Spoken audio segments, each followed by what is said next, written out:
عبدم من عبادنا، حضرت خضر علیہ السلام کا ذکر ہو رہا ہے کہ وہ اللہ کے بندوں میں سے ایک بندے ہیں۔ آتیناہ رحمتا من عندنا، اللہ تعالیٰ نے اپنی جناب سے انہیں رحمت عطا فرمائی۔ وعلمناہ من لدنا علما، اور اللہ تعالیٰ نے اپنی جناب سے انہیں علم عطا فرمایا، جس کو عموماً لوگ علم لدنی کہتے ہیں، جبکہ قرآن میں علم لدنا کا ذکر ہے، تو اللہ کی جناب سے انہیں علم عطا ہو۔ پھر آپ غور کیجئے کہ ایک اور آیت مبارکہ، واتقوا اللہ، اور تم اللہ سے ڈرتے رہو، ویعلمکم اللہ، اور اللہ تمہیں علم عطا فرمائے گا۔ تو اس کا مطلب یہ ہے کہ علم کا بہت گہرا تعلق تقوی کے ساتھ ہے، کیونکہ ایک علم وہ ہے جو آپ صرف علم بالحواس کے ذریعے، اپنے ایمپیریکل ایویڈنس کے ذریعے، آپ سینسز کے ذریعے آپ حاصل کر رہے ہیں، اور ایک علم وہ ہے جو علم بالعقل ہے، جو تھرو ریشنلائزیشن آپ حاصل کر رہے ہیں۔ یا اگر ان دونوں کو مرج کر دیا جائے تو آپ سائنٹیفک میتھڈالوجی کے ذریعے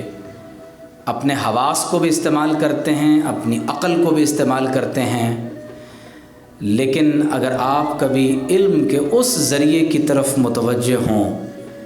جو اللہ تبارک و تعالی روح اور قلب کے ذریعے عطا فرماتا ہے، تو وہ علم تقوی کی بدولت نصیب ہوتا ہے۔ تو لہٰذا اگر ہم ان ظاہری حواس سے حاصل شدہ علم کے بعد علم کے اس دروازے سے داخل ہونا چاہتے ہیں کہ جو اللہ تبارک و تعالی کی محبت اور عرفان کی طرف لے جاتا ہے، تو اس کے لیے تقوی شرط ہے۔ پھر قرآن مجید کی ایک اور آیت ہے، ان تتقوا اللہ یجعل لکم فرقانا، اگر تم اللہ سے ڈرتے رہو گے تو اللہ تمہیں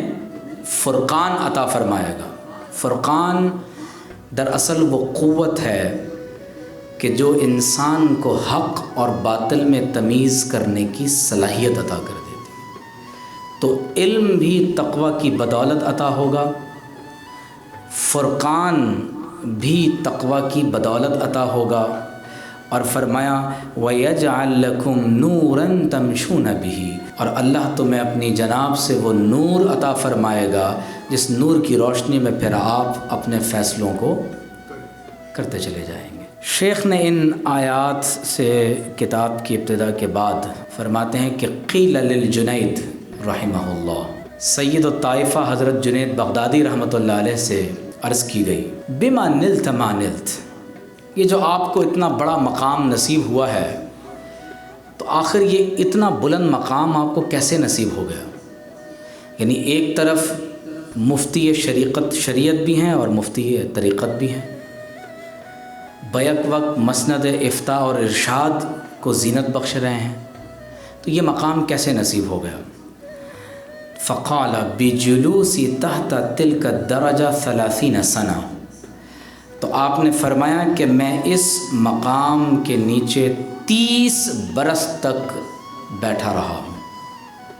یعنی حصول علم کے بعد تقوی اور پرہیزگاری، اپنے علم پر عمل کرنے کے بعد تعلق مع اللہ اور حضور علیہ الصلاۃ والسلام کے ساتھ تنہائی کا تعلق قائم کرنا، تو فرمایا اس مقام پر میں 30 برس تک بیٹھا رہا، اس کے بعد مجھے یہ مقام نصیب ہوا۔ اور حضرت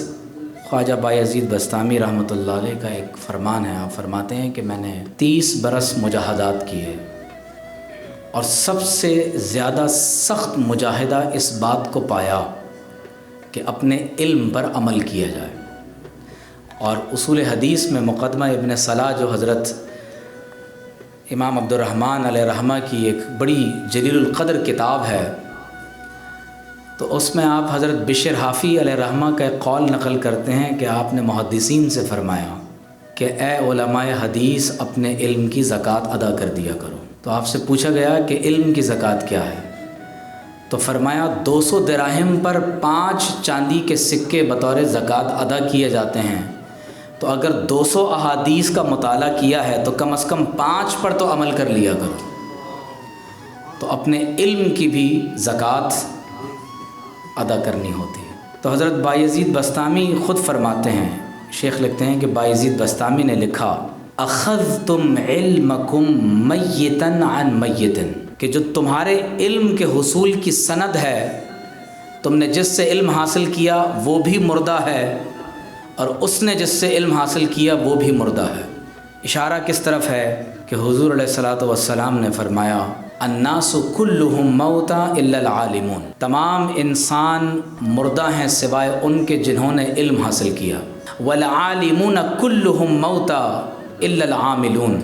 تمام علماء مردہ ہیں سوائے ان کے جنہوں نے علم پر عمل کیا، والعاملون کلہم موتى الا المخلصون،